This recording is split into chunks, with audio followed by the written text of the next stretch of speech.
தமிழ்நாட்டில் சில ஆட்சி அதிகாரம் சார்ந்து திமுக விமர்சிக்கிறாரு. மேலே வந்து அவர் வந்து ஒரு கொள்கை ரீதியாக நான் பாஜகவை விமர்சிக்கிறேன் அப்படின்னு சொல்கிறாரு. அது இப்போ கடந்த காலத்துலேயும் அது மாதிரி நடந்திருக்குல்ல.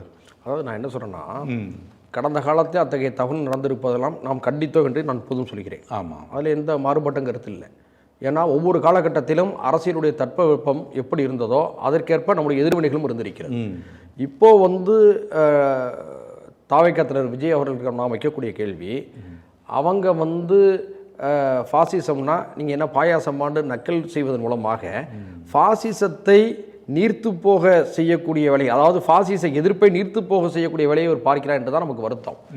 அதாவது திமுக மிக கடுமையாக ஃபாசிசத்தை எதிர்க்கிறது, கொள்கை அளவில், செயல்பாட்டு அளவில்.